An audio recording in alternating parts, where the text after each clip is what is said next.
So it's been a very interesting time to be a Star Wars fan or to be around the Star Wars community as of late. I feel like they're on a really high stretch right now, to put it lack of better terms. And we're specifically talking about the Star Wars Battlefront 2 2017 scenario.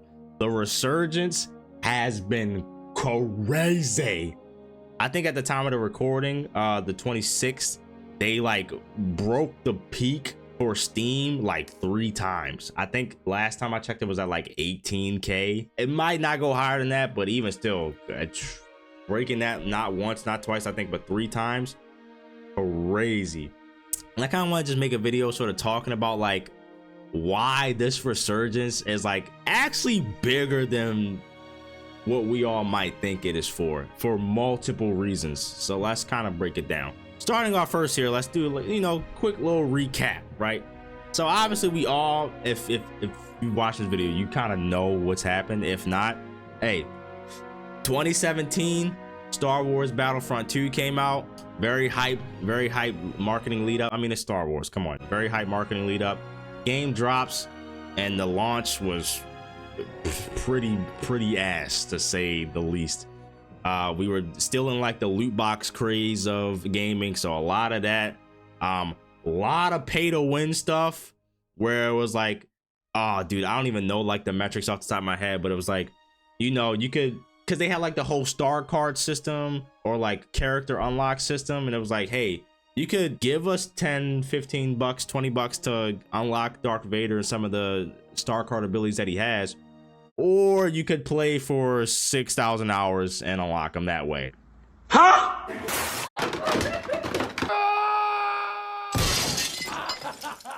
Hello?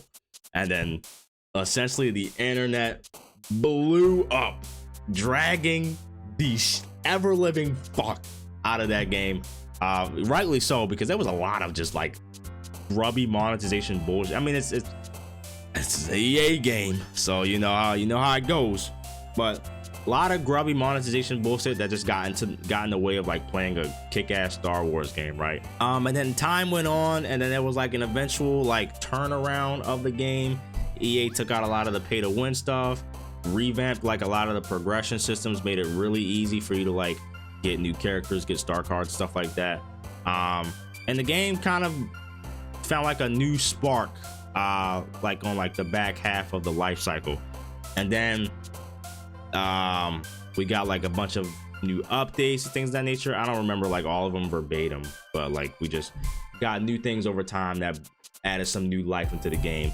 Not to mention, I don't think they get enough credit and really a lot of regards, but the Battlefront 2 modding scene has been crazy, bro. Like they've always been adding things that like pretty much should have been in the game, like Ahsoka, Asajj Ventress, stuff like that, like new skins, like things that we didn't get in the official game, because pretty much after they like revitalized the game and restructured things and added some DLCs and stuff like that, they pretty much was like, all right, hey, we're done, you know what I'm saying? Which I can appreciate, because they did do a lot to bring the game back, but you know, the game still has so much more it could have done, so much more. And I think a big reason that this comeback is super special is because like this has been in the making for like a long time. Like it's not like a company marketing situation or like a strategic move to get this game back in like good graces. It's definitely had some outside help, which we'll talk about here in a second, but it's been like, at least in the case of Battlefront 2, it's been super like community driven, grassroots driven, where it's like, hey, after like the game had its phase, most people dipped off, but there was a strong core few who remained and kept fighting the good fight to get like more Star Wars stuff specifically for Battlefront. And then the resurgence, the reinforcements has arrived. So inevitably, right, pretty much I think it was a combination of a lot, right? So recently we had the new Andor season, which I heard was really good. I watched the first season, I haven't watched the second season yet. I need to get around to that. Then Fortnite also had their like Star Wars celebration update, brought a whole lot of like life to like the gaming side of Star Wars, I'd say. And this is always also interesting too, because I remember seeing like when that update for Fortnite first dropped, a lot of people were like, hey, close enough, welcome back Battlefront 3, right? Because they had like all the weapons and stuff, they had the movement, they had the skins, of course, and it was just like an all-around like close enough object to like modern day Star Wars like multiplayer stuff. Never was like close to what we all really wanted was that Battlefront scenario.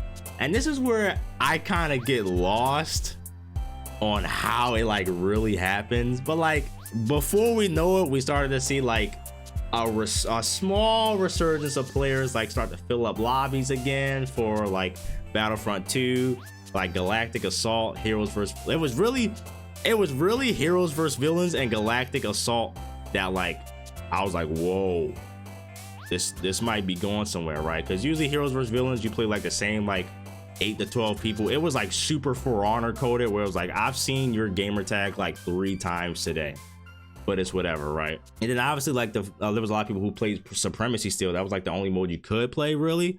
But Galactic Assault and also Blast.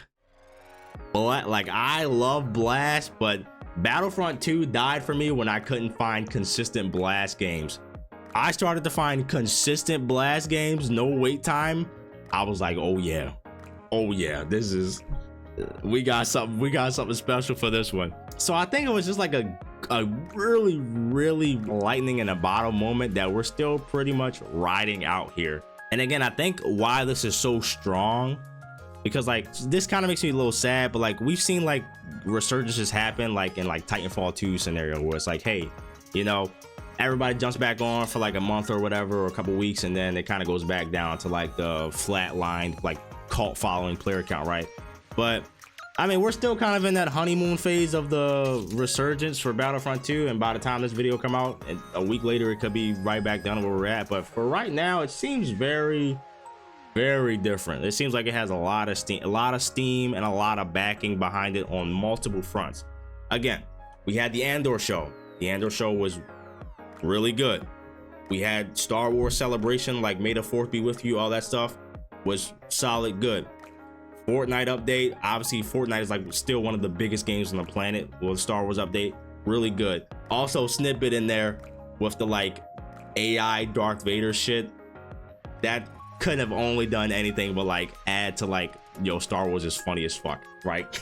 Because Vader's saying all these weird things. Again, probably a strong pillar of that Battlefront 2 is actually like a kick-ass game, because years prior, the devs put in mad work to get a game to like a really fun, solid spot with a lot of content. Because a lot of people like did dip off before that like revamp of the game happened, you know, because people were kind of burnt for whatever reason. Good reason, but whatever reason, and then like maybe if not, it came back, right? So imagine like coming back and seeing like all the Republic stuff or like all the new First Order stuff. Like, dude, there's so much stuff to explore in that game, and honestly work towards and rank up if you want to, that it'll keep you playing for a while. And I've seen this a lot happen as well, where it's like, dude, people will get back together with like their old crews, a lot of the old homies they would run with, and it's just been a good time to play. You know, it's a finished, fun game. There's no greedy bullshit in it anymore. There's no battle passes, no FOMO. You just jump in with the homies, play. It's a real like community driven, focused sort of like event, you know? The post launch is great. The game feels good. It's not like any kind of other sort of scenario that we have right now in gaming. I don't think there's any other, probably like, I mean, like No Man's Sky had like a resurgence, but they had also like the same thing, but it's not like the same as like what we got for Star Wars. Like a multiplayer like shooter game, you don't see this. You do not see this at all, which is why I think this is much more important and bigger than a lot of people are realizing, right? Now, the main sort of factor for this is like, bro, see, everybody's hype about it. Give us Battlefront 3, which, yes, Battlefront 3, when, please, right? Which we'll talk about here in a quick second. But I think this also shows what, again, like what the community can do in a positive way, right? Only other time you really see something like this is when like a game comes out and the devs or the company's been like shitty or whatever, and like mass review bombings happen and things like that to kind of get the devs or whatever, or the game or the company to like change something, right? You see that happen more often than not, and gaming community at large saw like, oh, we like actually have some fighting power, some willpower to like change things that be more in favor for us, for the consumer, right? But that was always for more like of a negative connotation to like rally together and do something good. This one is now like a positive connotation where it's like, hey, we really want this to happen. Look. And it's like, we're breaking your servers because we have so many people playing the game again consistently. Doesn't really happen. We have official actors from the official other media sources saying that you should probably look into doing this again, or you should be doing this again, or I am down to work on something doing this again. You have official people from the dev team that helped revitalize the last game saying, hey, I would love to work on something new. I would love to get back with my old colleagues and do something else in this space again, to forward it again. It not only shows the power that the community can bring to shine a light on something that we want, that I guess otherwise was deemed like not viable, right? But very, very interesting set of circumstances to be like, yeah, this is what we need, right? And then I think this is also bigger than what it is, because this might not only show like, hey, yeah, we could get a Battlefront 3 in the future, which before I go to my next point, I just want to say, I think it'll be very interesting to see when this will take fruition. I think we've reached a sort of crescent point where enough people are talking about it that in enough places that it's probably already like gears are turning to get this in the works. Now my only interest or like moment is like, how is it going to look in like a month or 2 months when like, all right, the movement has probably died down a little bit, and in a year and 2 years, you know, because it's not like we're going to get like a Battlefront 3 in like 2026 or 2027. It's probably going to take a while for like that, if it is happening, like say that it started today. If they were like, all right, we're doing it today, we're doing it now, we're easily looking at like 29, 30, 31, 32 Battlefront 3 type scenario. Like, it's gonna take some time for us to like really get it. And some people are saying, well, they could just update the Battlefront 2 to have more stuff. Also gonna take some time to like, if they decide to go that route, to add like meaningful items, you know. Either way, regardless of what route they take, even if they do like a remaster, right, still gonna take a year, 2 years, 3 minimum, right? So just wanted to kind of bring that out really quick. And then kind of just ending off here on this, like, not only shows where it's like, hey, maybe before you pull the plug on that game, you should maybe try to work some magic on it a little bit more, because you never know. Now, this is kind of an anomaly as well, because like it's a Star Wars game and it has like a lot of backing for multiple reasons. But again, it might just show like, hey, the community sentiment or whatever might be enough to like show these developers and show these publishers like, hey, before you pull the plug on something, you might want to double back on it and give it another go.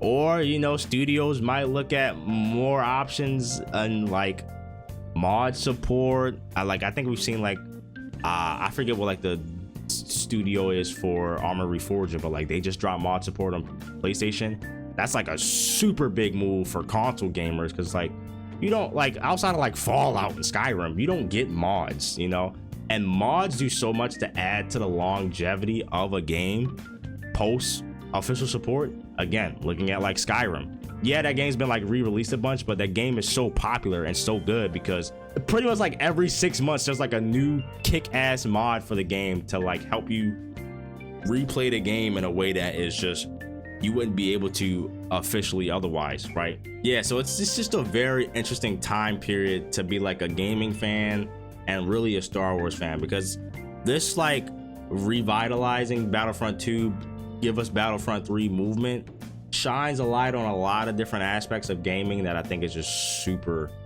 interesting to watch. So I'm very interested to see how this space develops in like the next couple years or so and see what we get. So let me know in the comments down below what you think about the scenario, what you think about the situation. Would you want a Battlefront 3? Let me know. And until then, I'll catch y'all in the next one.